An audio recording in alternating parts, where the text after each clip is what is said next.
Assalamualaikum warahmatullahi wabarakatuh. Halo semuanya, bagaimana kabarnya? Semoga dalam keadaan sehat dan selalu dalam lindungan Tuhan.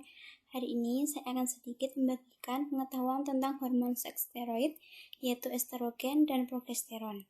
Kita mulai dari yang pertama, yaitu hormon GnRH atau gonadotropin releasing hormone dan follicle stimulating hormone atau FSH dan luteinizing hormone atau LH.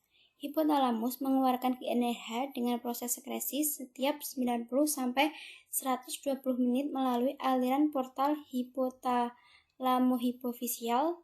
Setelah sampai di hipofisis anterior, GnRH akan mengikat sel gonadotrop dan merangsang pengeluaran FSH dan hormon LH.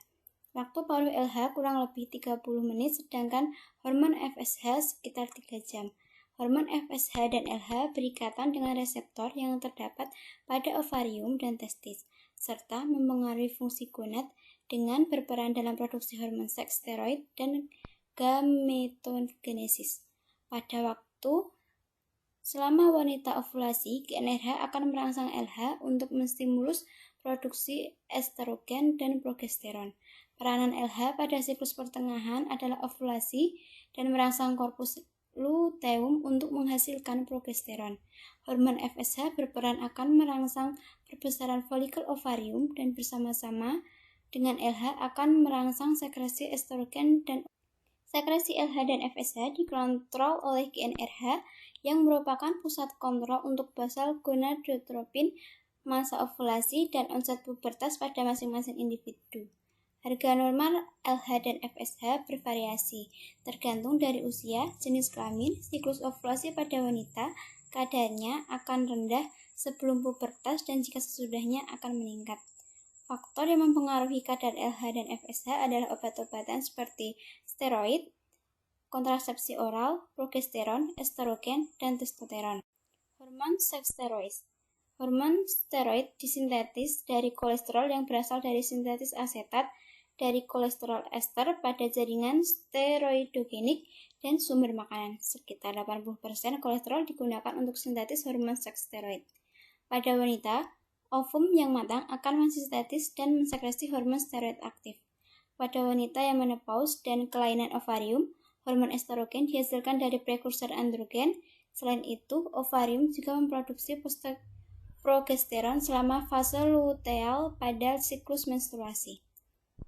Yang pertama adalah hormon estrogen. Estrogen terdiri dari 3 jenis hormon yang berbeda, yaitu esteron, estradiol, estriol. Pada wanita, hormon estrogen banyak diproduksi oleh folikel selama proses ovulasi dan korpus luteum selama kehamilan.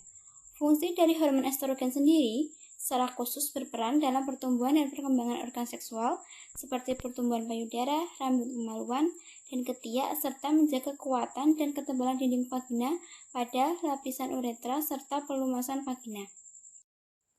Hormon estrogen mengikat pada keadaan ovulasi, kehamilan pubertas, prekos, ginekomastia, atrofi testis, tumor ovarium, dan tumor adrenal.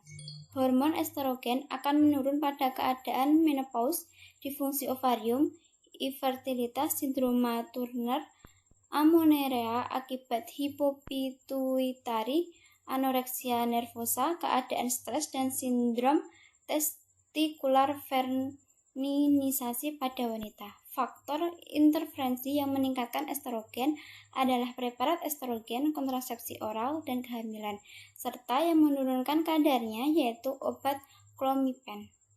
Yang kedua adalah hormon progesteron. Pada wanita, pregnenolon diubah menjadi progesteron dan perubahan ini tergantung dari fase ovulasi di mana progesteron disekresi oleh korpus luteum dan jumlah yang besar. Progesteron berperan di dalam organ reproduksi termasuk kelenjar mamai dan endometrium, serta peningkatan suhu tubuh manusia. Organ target progesteron yang lain adalah uterus, di mana progesteron membantu implantasi ovum. Selama kehamilan, progesteron mempertahankan plasenta, menghambat kontraktilitas uterus, dan mempersiapkan mame untuk proses laktasi. Hormon progesteron meningkat pada kehamilan, ovulasi, kista ovarium, tumor adrenal, tumor ovarium, dan menurun pada keadaan amenorrea, absorpsi, dan kematian janin. Faktor yang mempengaruhi pemeriksaan hormon progesteron adalah penggunaan steroid, progesteron, dan kontrasepsi. Sekian yang dapat saya sampaikan. Bila ada salah saya mohon maaf. Wassalamualaikum warahmatullahi wabarakatuh. Sampai jumpa dan semoga bermanfaat.